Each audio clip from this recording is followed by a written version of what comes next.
أعوذ بالله من الشيطان الرجيم بسم الله الرحمن الرحيم والصلاة والسلام على رسول الله وعلى آله وصحبه أجمعين رب اشرح لي صدري ويسر لي أمري واحلل عقدة من لساني يفقهوا قولي. So when I was asked about the topic, what topic I wanted to speak about, I suggested the following topic, and I'll explain why before I begin. And that is how to stay positive in a negative world. And the reason why I chose this topic is because there's a lot going on right now. And there's a lot going on in the media, there's a lot going on for us as Muslims collectively, and there's also a lot going on obviously for us in a personal level. And it becomes very, very difficult sometimes to stay positive. What I want to do is I want to just go through a few steps, a few tips, things that I personally have seen the effect of, and use that as sort of a way to help us stay afloat. Because the reality is about life in general. And this is something that Allah has told us again and again in the Quran, that Allah and His Messenger have told us, that we are always going to be faced with different kinds of weather. As you can see right now, it's raining right now. And no one, no matter who they are, no matter how much money they have, no matter how much power they have, can stop the rain, right? If we go to Trump right now and ask him, yo Trump, you know, you're the president of the United States, so could you kindly make it stop raining here in Indiana? There's absolutely nothing he can do, right? And that's because this is not something that anyone has any power over. But as you see, is anyone in this room getting wet? Is anyone right now getting wet? No. Why aren't we getting wet? I just said we can't stop the rain, right? But we're not getting wet either. Why? And that's because we're inside of a shelter. And so the reality is that we don't control certain things about life. That's just a fact. But what we can control is where we are when that weather hits.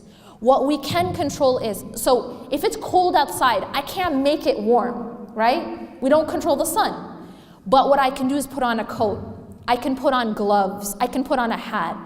And so what I've done is I've found a way to cope. I found a way to survive the weather, even though I can't control the weather. Does that make sense? I've found a way to stay dry, even when it's raining outside. That is what faith gives us. Faith gives us a way to stay inside a shelter, to stay dry even when it's wet outside. And even when there are storms. So what kind of storms do we have here? We have tornadoes, right? Now, even if there was a tornado, even if I had severe weather outside, there is a way to protect myself. I can go into a basement. And so the reality is that even when we have storms hit us in life, if we learn certain skills, if we learn how to be inside of the proper shelter, we won't get destroyed.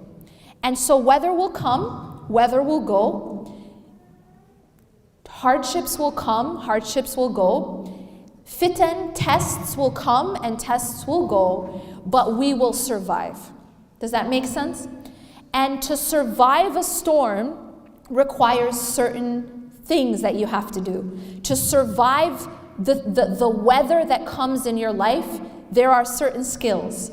And the reality is that if we are in the habit of staying within shelter, then we will be able to survive our storms. The question becomes, how do I stay within shelter? And moreover, how do I build a shelter?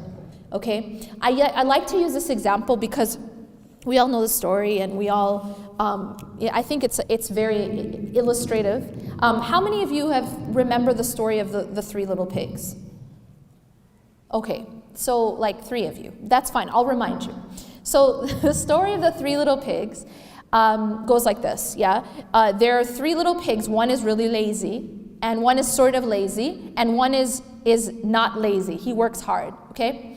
So the lazy one builds a very weak shelter. The lazy one builds a shelter out of something like straw or something. And so this house is not very strong. Then you have the next pig, and this pig is not quite as lazy, so he builds his house out of twigs or something like that, okay? And then you have the third pig. The third pig is working hard. So the third pig builds a strong shelter, puts in the time to make that shelter out of brick, all right? So now what happens is you have the big bad wolf come, yeah? And now the big bad wolf, does everyone know what he does? He huffs and he puffs. You know there's teachers in the room when you know exactly what the big bad wolf does, right? So he huffs and he puffs and he blows the first house down. And the reason why is because it was very weak. And then the next house, he huffs and he puffs and he blows that one down because it was also weak. But what happens with the third shelter, the one made of brick? The third shelter, he huffs and he puffs, but he can't blow it down. Why? Because it was solid, it was strong. Now here in life, we have all types of big bad wolves, okay? We have some that look like Trump. We have some that look like financial problems. We have some that look like different kinds of trials. So what we have in life is we have different things that come and huff and puff at us and try to do what? Blow our house down. Blow our house down. To break us down. To make us, to basically destroy us or to make us weak. And the reality is we can't stop the wind. We can't. We can't actually stop a wolf from doing what wolves do. What do wolves do? They huff and they puff. But what we can do is build a strong shelter. You understand what I'm saying? So now the question I get to, or the point that I'm getting to, is how do we build a strong shelter in life? How do we can't be, delusional and think that the sun is always going to be out in life, right? We can't be delusional and say, well, in my life, it'll just never rain. Because if we are that way, it's like, I read this quote recently and it said that if a person only travels when the sun is out, they won't ever end up at their destination. And the truth is that we have to keep going in life even when it's not perfect, when life is not perfect, when things are difficult. So the question becomes, how do we build that strong shelter made of brick? Yeah, and be able to handle the weather of life. Fair enough? So this is the reason why I chose this topic. So what I'm going to do is I'm actually going to just give you guys 4 pieces of advice, all right? And within those 4 pieces of advice, there's going to be sub-advice. Cool? So to begin with, I want to tell you this, and that is there is something within our power that has a very profound effect on our life, on our psychological state, and on our spiritual state, and on our emotional state. And that is something called focus. Focus. And this is something I emphasize a lot, and I will emphasize again. What you focus on grows. So whatever you focus on in your life is going to actually start to grow. And when it grows, it starts to become bigger, and it also starts to surround you. Okay? So let me give you an example. There are some people, and their habit is that they focus on problems. Okay? And sometimes it's not for any bad intent, but it's because that's just the way they're designed. They are problem focused. And sometimes, ironically, it's because they're problem solvers. Do you guys understand what I mean? So some people are very problem solve. Their orientation is problem solving. Now, a problem solving orientation sometimes tends to then look for the problem in any situation so as to what? Solve it. These are the people who then you might later on say, oh, they're so critical. But the reality is they're looking for the problem so they can solve it. Do you guys understand what I mean? Now, what happens with this, and this is a subtle issue, yeah, is that when you focus on problems in a situation, see, there's no situation that's ever going to be perfect, is there? Are you ever going to have a perfect situation in this life? No, it goes against the definition of dunya. Dunya, by definition, is imperfect. Everyone with me? So there's always going to be a problem. There's never going to be a perfect situation. So, but if you focus on the problem in every situation, here's what happens to it. It starts to look bigger than it is. And it will actually start to consume you. Everything that you talk about will be the problem. Everything that you think about will be that problem. Everything that maybe you post about will be about that problem. Everything you read about will be about that problem. Do you understand? And this actually becomes a pitfall that sometimes happens even to Islamic workers. So for example, an activist. An activist, mashallah, is working for a cause. And that's amazing work. But an activist has to also be careful because, for example, I'll give you an example. An activist who is fighting against Islamophobia, all right? So their work is extremely important, right? But if an activist who's fighting against Islamophobia only is reading about Islamophobia, only is talking about Islamophobia, only is posting about Islamophobia, only is discussing, you understand what happens? Do you know what happens to that person? It will start to affect them. And the reason it'll start to affect them is because everywhere they're looking, everywhere they're thinking, everywhere, it's actually the focal point is a problem. Because Islamophobia is a problem, right? And racism these are problems. But what happens is if that becomes the focal point, the only focal point in that person's life, it will actually start to affect their emotional, spiritual, and psychological state. Because what happens is it will change the way you view the world. You'll notice, okay, put aside activism for 1 second. And let me re-emphasize, this is extremely important work. This isn't to say that this isn't something that's necessary. It is. But right now what I'm saying is something subtle, and that is that we have to be mindful, regardless of our work, of what our focus is. Okay? Our focus, we have to be mindful of what is our actual focal point. But putting that aside for a second, activism, just think for a moment about just a regular person, not necessarily an activist, but their entire conversations. Like, for example, every time something bad happens, or there's some sort of fitna, some sort of like calamity we're dealing with, or even as a community, and all of a sudden, every single conversation is just about that problem. Right? That's all they have on their news feed. That's all they talk about. That's all they're posting about. Does anyone know, how does that person start to feel? Or maybe it's you. How do you start to feel? What ends up happening is you actually start to feel weighed down. And what will happen is almost a person like who's only having that as surrounding them will start to easily fall into despair. And moreover, it changes the way you view the world. So now if the only thing you're reading about is hate crimes, okay, that's it. That's day and night you're reading about hate crimes. Day and night you're talking about hate crimes. Day and night you're posting about it. What you're gonna do is almost like you're seeing the world in a negative way. And so you will maybe you'll feel that people are more antagonistic towards Muslims than they actually are. And that's because it skews the way you view your reality. So then what's the balance? Because you might say, well, okay, well, what are we supposed to do? Are we just supposed to dig our heads into the sand and pretend that this isn't happening? And my answer is no, absolutely we don't dig our heads into the sand and pretend this isn't happening. But again, and I emphasize this, it's about your focal point. Yes, we should be aware. Yes, we should be active. But make sure that your focal point is not the problem itself.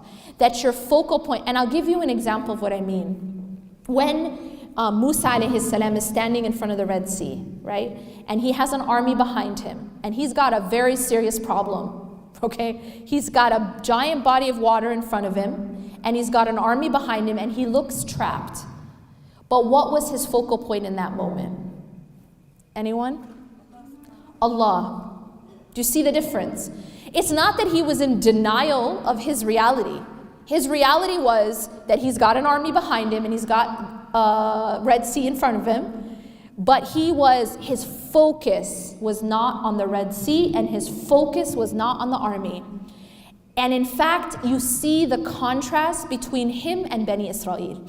Because Bani Israel were focused on the army.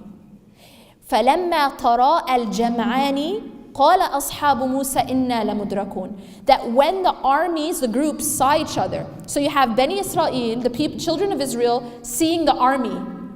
When they saw each other, the people of Musa alayhi salam, Bani Israel, what do they say? What's their response? Because what's their focus? Their focus is on their army, right? We're doomed. And that was their response. Inna lamudrakun. Indeed, we will be overtaken. They fell into despair. And the reason they fell into despair, it was because of their focus. Make sense? Inna lamudrakun, they said. And then Allah tells us what Musa alayhi salam says. Qala kalla. You see, like a complete contrast. Qala kalla. He said no. And kalla in Arabic is a very emphatic, no way, absolutely not. It's all of that in just one word. Kalla. Inna ma'aya rabbi sayahdeen. Indeed, my Lord is with me and He will guide me through. Musa alayhi salam wasn't looking at the problem. He was aware of the problem, folks. He's not like in denial. He's aware of the problem, but his focus wasn't the problem. His focus was Allah. Do you see the difference? His focus was Allah. And he said, Inna ma'aya rabbi sayahdeen. Indeed, my Lord is with me and He will guide me through this. He will get me through this. So no matter how dark it gets outside, or no matter how much we feel like things are closing in on us, if our focal point is Allah, then we don't feel despair. Do you see the difference?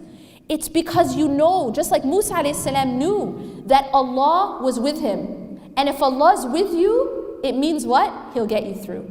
And that was the yaqeen and the tawakkul and the trust of Musa alayhi salam. But believe me, it cannot happen unless you have the right focus.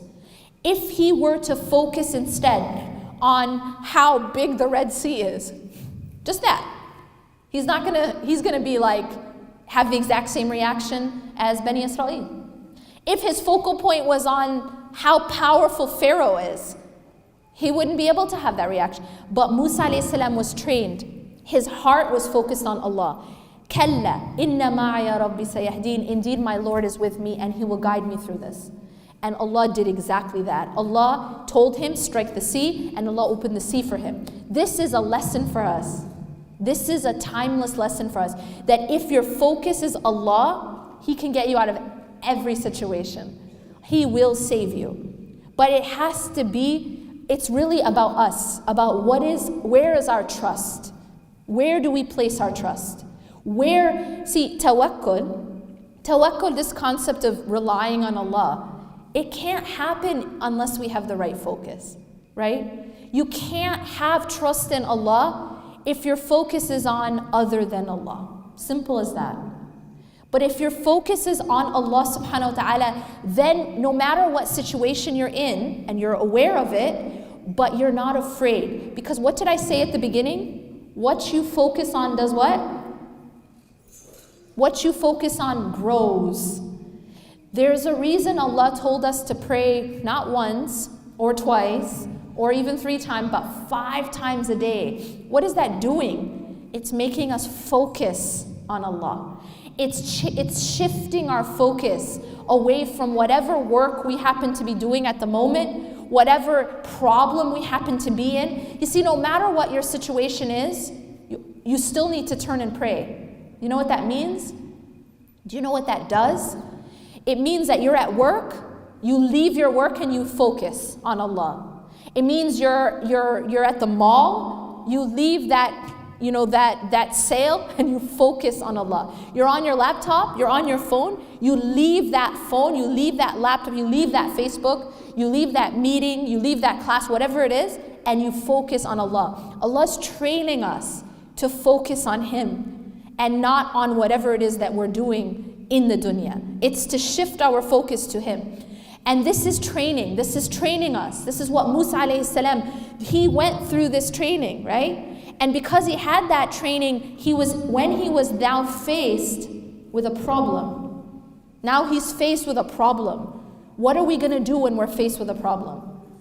And he was able to put his full reliance on Allah. Why? Because he was focused on Allah. قَالَ كَلَّا إِنَّ مَعَيَ رَبِّي سَيَهْدِينِ. Okay, so we talk about focus. Now, the second thing I want to say, well, before I move on. So in terms of focus, how do I have the right focus? How can I have the right focus? Number one is what I expose myself to, okay? let me just say this. Let me give you an example. You know the dua, how many of you have ever been to the Kaaba? Okay, when you're in the Kaaba, you learn that the sunnah is that for the entire last part of the tawaf, what dua are you supposed to say? رَبَّنَا آتِنَا فِي الدُّنْيَا حَسَنَةً وَفِي الْآخِرَةِ حَسَنَةً وَقِنَا عَذَابَ النَّارِ. Oh Allah, give us in this life good, and give us in the hereafter good, and protect us from the hellfire. Do you notice in this dua there's 3 parts? There's 3 parts, yeah? Now, out of those 3 parts, how many are about dunya? 1, right? رَبَّنَا آتِنَا فِي الدُّنْيا. You don't forget it, you have it there. You have the first part about dunya, but then the second part is about the hereafter. And what's the third part about? The hereafter. Where is Jahannam? In the hereafter. So you notice that even in this dua, where is the focus? The focus is more on akhirah than it is on dunya, right? So the reality is that Allah doesn't tell us to forget about dunya completely, but Allah is showing us where our primary focus should be. Our bigger focus is on Allah in the hereafter. Okay, so if I do that, if I expose myself to, see, it has to do with what am I exposing myself to. I'll tell you something just practical. Facebook, okay? Facebook is nothing more than a tool, just like the internet, just like a phone. It can be used for good or it can be used for evil. Fair enough? Same with the internet. Like, you know what I mean? All these Islamic lectures, they're on the internet. There's also a lot of filth on the internet too, right? So the idea is that these are tools. These are tools. Facebook is a tool. One thing I'll tell you that I've learned is that look at your news feed once in a while. Look at your news feed. The content of your news feed actually says a lot. And it affects you.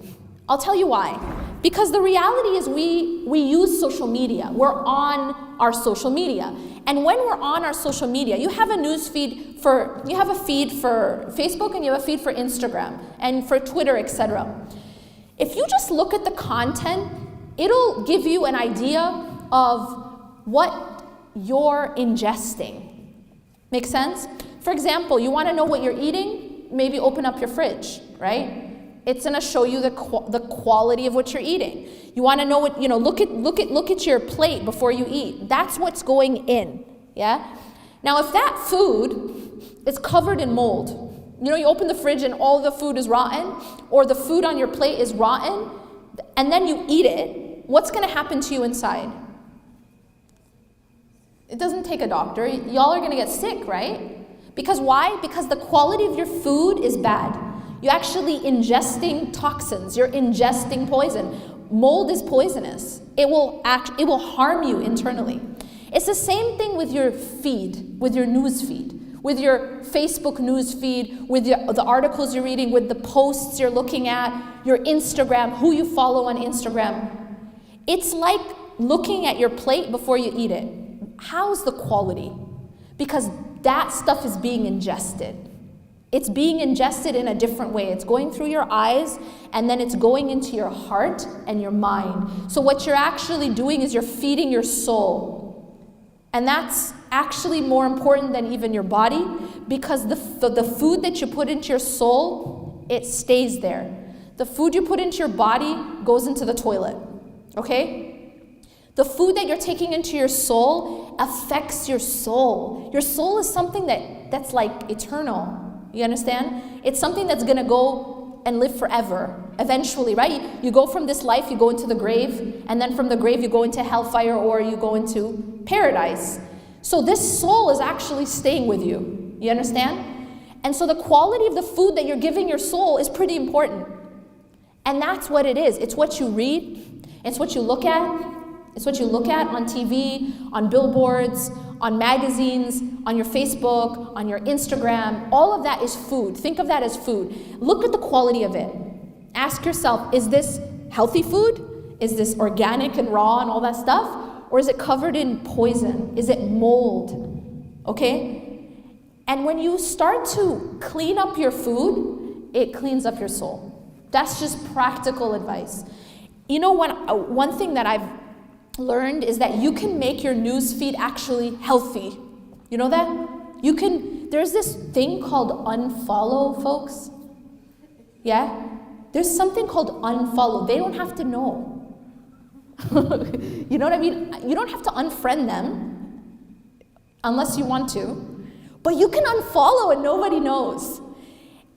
If somebody is posting garbage, or just like they ate a burger and then they ate a different kind of burger and that's it. That's okay. So there's ranges of different kinds of food, okay? There's absolute poison, I get it. And then there's amazing healthy food, and then there's something in between which is just useless. And I'll tell you this, even overeating useless food, or even if it's neutral but you overeat, and you're still gonna get unhealthy. So my point is this, you can make your social media healthy for you, where it's actually growing your head and your mind, and it's helping your heart, or you can just make it useless. Like, what did Kim Kardashian wear today? See, Instagram is one of these things where you have a whole range of things you can follow. Do you guys know what I'm saying? If you start out by cleaning up your Instagram, just clean it up. Meaning, look at who you're following and just clean it up. Instead of following just useless things, and I'm just gonna now put aside for a second the blatant fahsha. I'm just gonna put aside haram stuff for a second. Because it's obvious, okay? Let me just tell you this. Whatever you take into your eyes, it's gonna affect your heart. It's the same thing as drinking poison. It's gonna affect your body. That's just a fact. So I'm gonna put aside haram for a second, and now I'm just gonna look at uselessness. Just complete useless info, okay? Useless, input, all right? Now, this seems innocent. It might, okay, every single person you're following is a fashionista. Awesome, okay. But the problem with that is that becomes your focal point, and then you know what? That becomes what you care about most. And that's actually dangerous. The reason why, so this might say, okay, so what? It's not haram, okay? But the problem is, what is our concern? What is our greatest concern in life? One of the issues I've found is that depending on, especially now with social media blowing up, yeah? What's happened is now, even more than before, we are obsessed with appearances.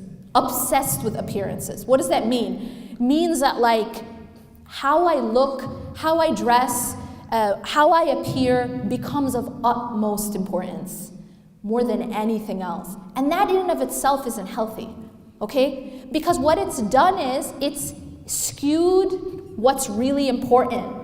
And now it's how I look. You know what I mean? It's everything is you gotta look perfect, you gotta pretend you're perfect. There's an obsession with perfection. You know what I mean? If you have anything that's imperfect about you, put a filter on it, right? And there's filters, but then there's also filters. Even in life, we're just all wearing masks. We're just pretending. And this is a very unhealthy, because what we've done is we've completely missed the point of what really matters. We've missed the point. And that's not innocent. That's actually killing our hearts. One of the things that you'll find is that there's a few things that can kill the heart. There's a few things that can kill the heart. One of them is sins. That's clear, okay? But there's something else that can kill the heart. And that is something called ghafla. Does anybody know what ghafla is? Ghafla is just heedlessness. It means that, okay, I might not be involved in sin, I might not be clubbing and drinking and all this, but I am completely, I've missed the plot. All I care about is fashion, what this person's wearing, what that person's saying, what this person, I'm going to this party, are you going to that? It's just, I've actually killed my heart, because not necessarily through outright sin, but because all I care about is superficial things. I'm missing what really matters. And that's just as dangerous. That's just as dangerous. Because think of a person, see, there's two ways to die. Or basically, you can eat poison and die, right? We already talked about poison. But I can also just starve and that will also kill me, right? If I starve, I'll also die, yeah? So when a person isn't getting the remembrance of Allah, and instead the only thing that they're taking in is dunya, like, things that have to do with money and fashion and status and celebrities and blah, blah, blah, right? That's it. So then what's happening is it's like I'm starving my soul. Get it? Because I'm not giving my soul its actual food, which is the remembrance of Allah. Makes sense? And as a result, I may not be dying from poison, but I'm dying from starvation. And that's ghafla. Ghafla is a person who is heedless, and so they're not taking in what they need for your soul to be healthy and alive. It's like a person deprived of oxygen. Okay? Because the oxygen of the heart and the soul is the remembrance of Allah. And I don't have that in my life because I'm so full with fashion. I'm just full. I don't got no space, That's it. That's what fills my head. That's what fills my heart, or money, or status, or power, or whatever it is that I'm obsessed with. And because that's all I'm full with, I don't actually have space to take in oxygen and actual food. So if that makes sense, this is very, very important, what we ingest. Just think of it as food, okay? Food or oxygen. The other thing that I want to emphasize is managing thoughts. Managing thoughts. One of the things that we have to realize is we have a nafs. A nafs is our lower self, right? And we have shaitan. And the nafs whispers and shaitan whispers. And so not everything that occurs to our brain is healthy. And some of it's just garbage. Just complete garbage. So we have to be very careful about our thoughts. Managing the thoughts. If you don't manage the thoughts, it's sort of like you're in your house and you just it's nighttime and you're getting ready to go to sleep. You have your family, you have valuable things in the house, but you leave the front door wide open. You leave the windows wide open. And then robbers come in and you're like, wait, what happened? Well, whose fault is it? You left the front door open. You left the windows open, so a robber came in and took stuff that you care about. This is the problem with our mind. If we don't we don't guard our mind, our thoughts, and we don't guard our heart, then what happens is we're leaving it open to all these different suggestions. Suggestions of shaitan, suggestions of the nafs. And this will have a very poisonous impact on the condition of our hearts and the condition of our minds. Because shaitan is there pouring filth in our mind, and he will put lots of negative thoughts in our head. If we entertain these thoughts, it's like, so the robber comes in because you left the door open, and then guess what? You say, hey, have a seat, have some food. I'm saying, stay for a while. That's pretty insane, right? But that's what we do with these shaitani thoughts, negative thoughts, thoughts about Allah, even negative thoughts about yourself. Don't think that you're holy because you're hating on yourself. That's not righteousness to have self-hate. Self-hate is actually from shaitan. I'm going to repeat that. Self-hate is from shaitan.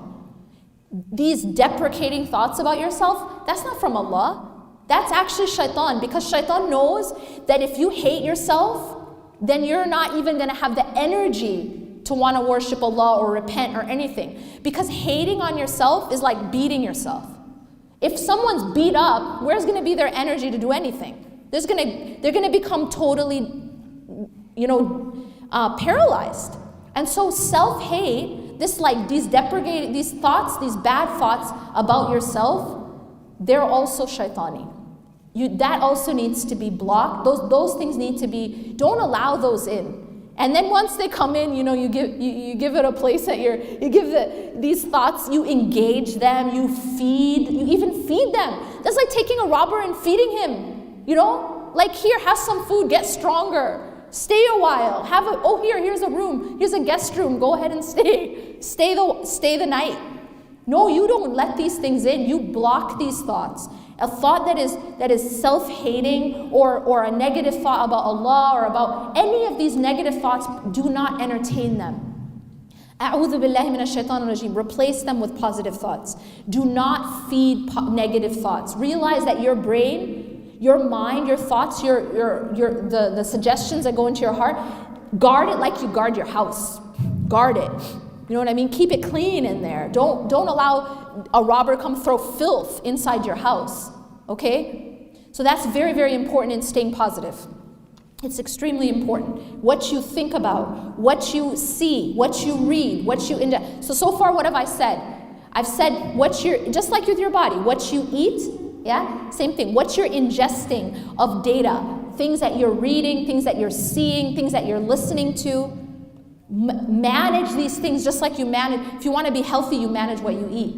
Okay? Same thing. And you don't starve. Don't only be looking at things that are useless. Okay? Because then you're not feeding your soul the food that's keeping it alive. And that's through the remembrance of Allah subhanahu wa ta'ala. So make sure that your diet is good, what you're ingesting, what you're taking in is good, and also make sure that you're not letting in these poisonous thoughts. Guard your house, your heart and your mind. All right? Number two is this. There's going to be fear. There's going to be things you're afraid of. And I'm just going to make this one really simple. Turn your fear into dua. Turn your anxieties into dua. Meaning, I'm scared of something. I'm terrified that XYZ is going to happen. Everyone has fears, right? Now, how do we typically deal with fear? What we typically do with fear is we feed it. How do we feed fear? By just thinking about it. And then all these scenarios come, right? I'm afraid of something happening to someone I love. So what I do is I think of all the different possible ways that something could happen to someone I love. I think of this scenario and that scenario. All I've done is I'm feeding the fear. I haven't actually solved anything. Instead of feeding fear, turn it into dua. That thing that you're afraid of, make dua about it. Simple as that. Immediately stop it, stop the thought, and then turn and focus that feeling of fear and anxiety into making dua. Ask Allah for protection. And then after you've done that, put your trust in Allah subhanahu wa ta'ala. I've given it to Allah. And don't keep feeding that fear. Make sense? Okay, number 3. Take your pain, so the things that happen in your life that hurt you, things that happen that disappoint you, and turn it into growth. So use those things that happen, take the lessons from them, and grow, and continue to become a better person. And let it make you more compassionate. See, the thing is about, if you look at all the prophets, peace be upon them all, they all went through challenges in life. And you know, one of the things that these challenges do for people is it increases their empathy. It increases their compassion for others. That when you've been through something tough, you feel for others. Yeah, you feel more mercy and compassion for others. Let it make you a better person. Don't let it harden you. Let it soften you. That when you go through difficulty, let your pain soften you, not harden you. And one thing I want to remind you of is this. There's a hadith in which the Prophet ﷺ says, عَجَبٌ لِأَمْرِ الْمُؤْمِنِ. The matter of a believer is strange. أَمْرُهُ كُلُّ خَيْرٍ. That all of his or her matters are good. If there's something that you want, you're grateful, it's good for you. Something you don't want, something that hurts you, you're patient, is good for you. And this is only the case for a believer. Do you know what this hadith means? It means that no matter what happens to you in your life, as long as you respond with either gratitude or patience, is good for you. So you never lose. You actually never lose as long as you have faith and as long as you respond in the right way. So take your pain and turn it into growth and compassion and let it make you a better person. One other thing is, be mindful about this focus on your painful past. On your painful past. As they say, the past is a place of reference, not a place of residence. A place of reference.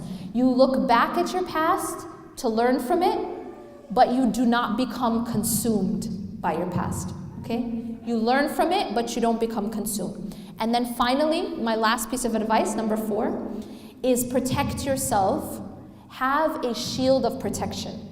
And that shield of protection is through your dhikr, through your remembrance of Allah subhanahu wa ta'ala. I told you that dhikr is food. Dhikr is food for the soul. It's also protection. When you look at the collection of dua, what is it called? Fortress of a Muslim. It's called Hisn al-Muslim. It's a collection of du'as that protect you. It's a fortress. So 3 things in the dhikr that I'm going to say. Number 1 is the salah.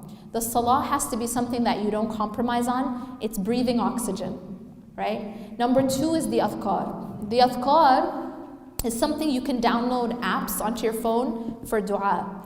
My Dua is one example of a really great app. And what you can do is, after every morning Fajr prayer, open your app and read the morning supplications. Then after Asr, open your app and read the evening supplications. And before you sleep, read the ones for sleep.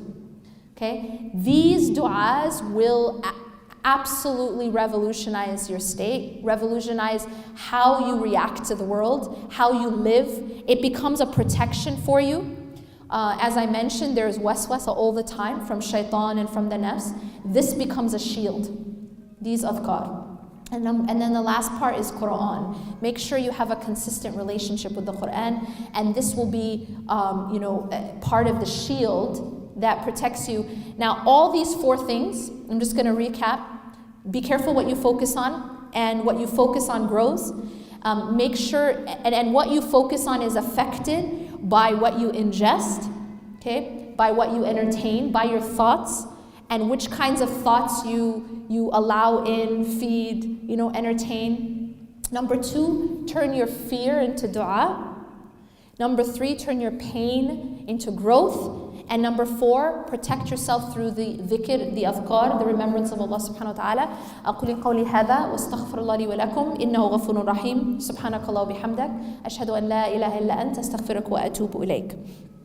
I believe we have a few minutes, inshallah, for Q&A. Yes. Anyone have any questions?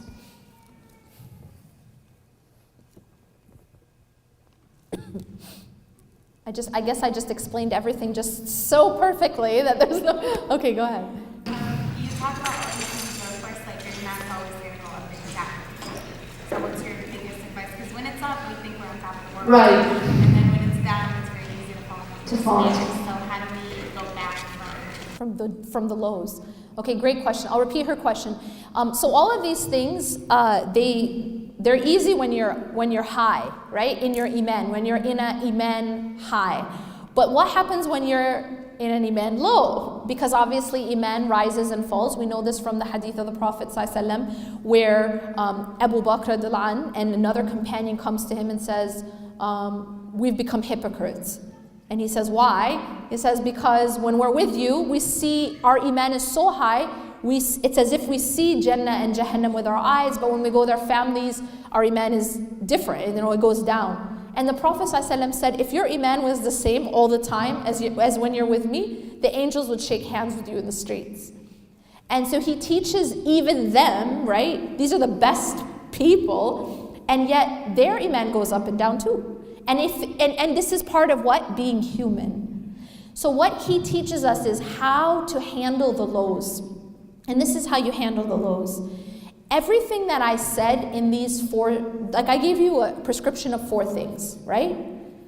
Make sure that you hold on to those things, high or low. If you hold on to your salah, no matter how you're feeling, if you hold on to your adhkar, no matter how low you're feeling, it just becomes like I have a question for you. When you're feeling depressed, do you stop breathing?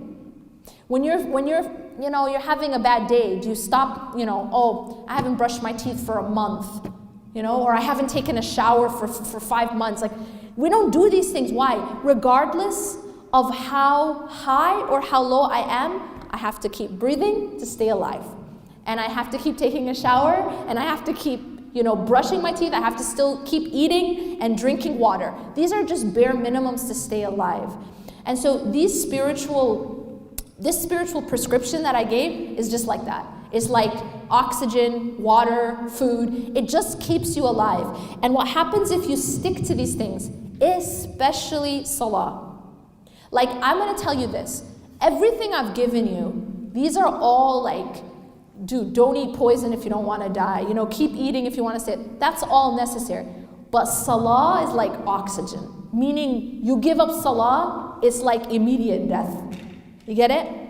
You might like be able to hobble around as long as you have oxygen if you're not eating healthy or whatever. But without oxygen, don't even talk to me about anything because you're going to be dead. Salah is like that. Make sense? Fair enough? Just think of it like that. So when you're in an iman low, don't give up your salah. Get it? You just think of salah, even if you feel like, oh, but my quality of my salah is awful right now. But you know what? Have you ever been to Cairo? The quality of the oxygen there is pretty awful. But you have to still breathe. You know what I'm saying? The quality, it's so polluted. Yeah, but you can't say, well, you know what? Right now I'm in Cairo and the quality of the air is just not perfect. So I'm just going to breathe next month when I'm back in wherever. It doesn't work like, or next year or whatever I'm leaving. You know what I mean? So the idea is that, yes, we might not be having a perfect salah at that moment. We may not be at the top of our iman game, but you have to stay alive anyways. And what happens eventually is you'll go back up, as long as you don't let go of the bare minimum. And the bare minimum is oxygen, my sister. You know, it's like, it's oxygen, it's food, it's water. And then you'll be able to go back up eventually. But here's the problem. The problem comes that when you're at your low and you say, you know what, I might as well just stop praying. Because you know what, shaitan comes and says, you're just like, your salah is terrible. You're committing this sin. You're committing that sin. You're just a hypocrite. You're going to go pray? So just stop praying. Oh, and while you're at it, you might as well take off your hijab too, because you're just a terrible person. And then when you start to give into those thoughts, that's what happens is you just start going lower and lower and lower. And that's the whole objective, isn't it? I mean, that's his objective, is to make you go into despair. So really my advice is just stay alive spiritually, and you'll, like the Prophet ﷺ said, iman rises and falls. You will go back up. Everything in life, there's nothing stays the same. But if you stop breathing when you're low, then that's the problem. That's when a person drowns. Yeah, that's just hold on to your life jacket and you'll be okay. You'll go back. Any other? Yes. So how do you translate that into your daily living? Obviously, we're not living in a vacuum. You concentrated, which is a great talk, a great presentation, on how to improve yourself, response and purify your soul, purify your. But at the same time, what is it that we're dealing with day-to-day activity with people, with life, with events, with what's going on, in our society here, in TV, in the country, in the world. So how do we deal with that also? Because one thing is to purify ourselves in our responses. At the same time, we keep being bombarded by all of those, extraneous factors that are affecting our life too. We don't live in the tent. True. So what he's saying is, how do you deal with everyday life, the challenges? Okay, these are all like important principles, but what do we do about this stuff that's bombarding us, negative news, this and that? Everything I said is absolutely connected to that. So what I'm saying is, someone might listen to this and say, okay, that's all great, that's stuff you do in the masjid, but then what do I do about this? But that's my whole point. Everything that I said right now is absolutely intimately connected to how I'm dealing with all that. See, the Prophet ﷺ, when he said, let me give you an example. When he said that the people will soon come together to attack you, like people call one another to eat from their dish. And then the companions asked, is it because we will be small in number? And he said, no, you will not be small in number. But what will happen is that Allah will take the fear of you out of the hearts of your enemy, and in your heart will be something called wahan. And he said that you will also be like the froth on the ocean. You know, on the ocean, there's just these little like bubbles. It has no power, no determination. It just goes wherever the tide takes it. And he said this disease that's in the hearts of the people, that's what's going to make them weak politically. Because he says your enemies are going to attack you. That's a political situation, right? That's a political circumstance, and it's external. But he's linking it to the internal. He's linking it to this disease called wahan. And what does he define it as? حُبِّ الدُّنْيَا وَكَرَاهِيَةُ الْمَوْتِ. It's the love of dunya and the hatred of death. So we can't actually separate these things. That our condition outside is connected to our condition inside. إِنَّ اللَّهَ لَا يُغَيِّرُ مَا بِقَوْمٍ حَتَّى يُغَيِّرُ مَا بِأَنفُسِهِمْ. That Allah doesn't change the condition of a people until they change what's inside themselves. I'm not talking that we don't work, or we don't do activism, or we don't get involved. Of course we do. We do. But we cannot neglect the internal work, because all the external work in the world will not be effective if we're not working inside. That's what the ayah means. إِنَّ اللَّهَ لَا يُغَيِّرُ مَا بِقَوْمٍ حَتَّى يُغَيِّرُ مَا بِأَنفُسِهِمْ. Allah doesn't change the condition of a people. We can do all the activism and political work that we want. We can bang our head against every wall, and we can try to be involved in every campaign, and absolutely nothing will change until we change ourselves. And that's my point. I'm not saying we only do one. I'm not saying we only read Quran in the masjid and do our adhkar. That's not it. That's not what I'm saying. But I'm saying without that, we're never going to see change. And it is not enough to just do activism. And it is not enough to just be involved in that campaign and this. It's not going to change our condition until I change inside. And so we have to do both. We actually have to do both. There has to be people working at different levels, but every single individual, this is a fard ayn. The fard ayn, the individual fard obligation, is the internal work. Yes, there's going to be people working external, this person's doing this job. We all have different roles, but the role that every single one of us has a fard ayn, like an individual fard, is internal. The tazkiyah, the purification and feeding of the heart and the soul, is something every single person needs to do. And when we start to change and purify ourselves inside, our entire condition will change. Allah subhanahu wa ta'ala promises. But it won't happen until we do that. And if we continue to neglect what's happening to us inside, these diseases that are taking over our hearts, we're never going to see change. And it's not going to matter how many political groups we're part of or how many campaigns we work. It's not going to actually change our condition. Yes. Yeah. So I work with a lot of people my age and then people who are younger than me even, and they we hold camps, we hold retreats, they come, and it's something that I'm noticing is becoming like a bigger issue is just like how to actually accept the negative, or that like bad things happen to them, and how you explain like why bad things happen. Because a lot of people are like losing faith in Allah, saying like Allah doesn't love me, I'm a bad person, this is why this is happening to me. Then they like leave the entire faith. So how do you even explain or begin to explain like why these things even happen? Okay, so to repeat her question, she's saying that a lot of people having faith crisis because they don't understand how this question of why do bad things happen to good people, and they can't reconcile it, and it makes them lose their faith, or they say things like God doesn't love me, and they just lose their faith. First of all, the reason why I quoted that hadith is because that hadith that I quoted, the ajabun li amri al-mu'min, the matter of a believer is strange. That hadith teaches us that bad things never happen to good people. That in fact, whatever happens to a believer is good for him or her. And it has everything to do with my response. Okay? But that's a different way of looking at the world. See, if I see everything that happens to me as a way to get closer to Allah, then everything becomes good for me, even if it's painful. Make sense? So, when you get a shot, suppose you're sick and you need a shot of medicine. And this medicine is gonna actually save your life, but it has to be through a shot. What are you gonna say? Okay, right? Yes, there's some temporary pain, but it's curing me. The needle has medicine that's curing me. That's a different way of understanding versus a child who doesn't understand. They're just going to look at that needle and just scream and cry and just be angry, right? Because they don't understand that it's medicine.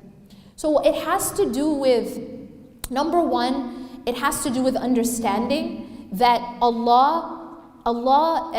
everything Allah gives us as a believer is good for us, even when it comes through a needle. Even if it comes and I don't understand it. Another example is if we go outside now and your mom is picking you up, she's driving, and you ask her, where are we going? And she says, just wait and see. Are you gonna phone the police because you're really scared? Are you gonna be like, yo, 911, I'm being taken somewhere, I don't know where it is. Why aren't you gonna call the police? Because you trust your mom, that's it. But if it was a stranger that you didn't trust, you'd call the police. Do you understand? So the reality is that sometimes Allah does things in our life and we don't understand. We don't understand. He's taking us somewhere, we don't know where. But if you trust Allah, then you're not going to be scared. You're not going to be anxious and worried. You may not know, like in this example, you don't know where your mom's taking you, but you trust your mom completely. You're not worried that she's going to hurt you. But we don't have enough trust in Allah. This is the problem. So a lot of it has to do with getting to know Allah. Really. Like the answer to your question is, these people, these youth, it's about getting to know who Allah is. Because the more we know Allah, the more we put our trust in Him. If we know, first of all, Allah is Ar-Rahman Ar-Rahim. Allah is, He has so much mercy for us, even more than a mother for her child. If we knew that, if we really knew that, then we wouldn't be worried. You understand? Husn al-dhann billah. What's husn al-dhann billah? It means, just like remember you said you're not scared of your mom. Why? Because you know she has your best interest in mind. You're not worried she's going to take you, throw you in a ditch and leave you. You have a good opinion of your mom. See, husn al-dhann billah means you have a good opinion of Allah. You know that whatever Allah is doing with you is for your own good.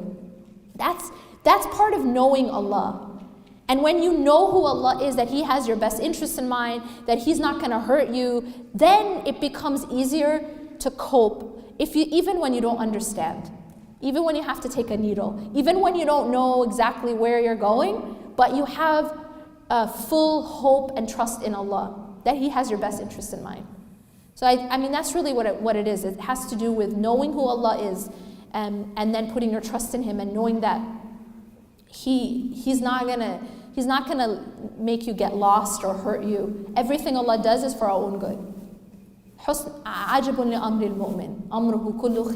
matter of a believer is strange. Everything is good for them.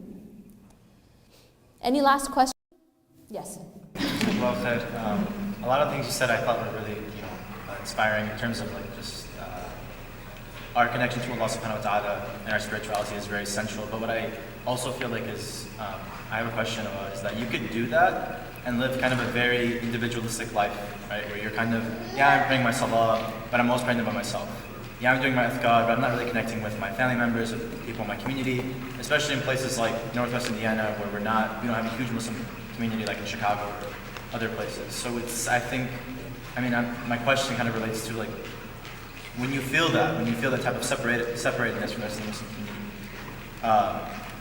what then becomes what then is the role of community within all of this, right? So it seems that seems to be a really necessary aspect of feeling grounded, feeling positive. But how do we actually go about doing that when we're forced to be separated from one another?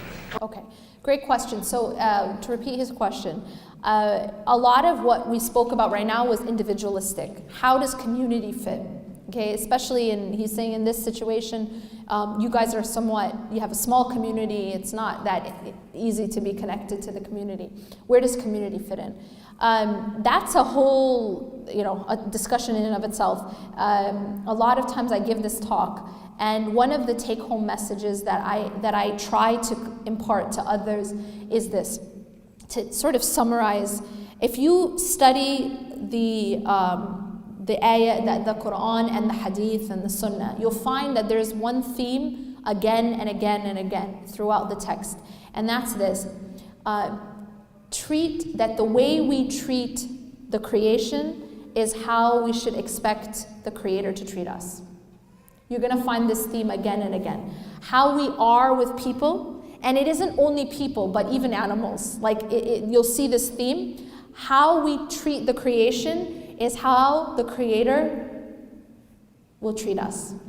And I give you example after example. The Prophet ﷺ said, have mercy on the people, have mercy on those who are on the earth, and the one in the heavens will have mercy on you. So mercy. And then the other side too, the one who does not have or show mercy will not be shown mercy by God. Again, that connection, that parallel. We're told, for example, in a hadith, that if we help another person in need, Allah will help us when we're in need. That if we say, if a person is in a difficult situation and we help them out of that difficult situation, Allah will help us on the Day of Judgment.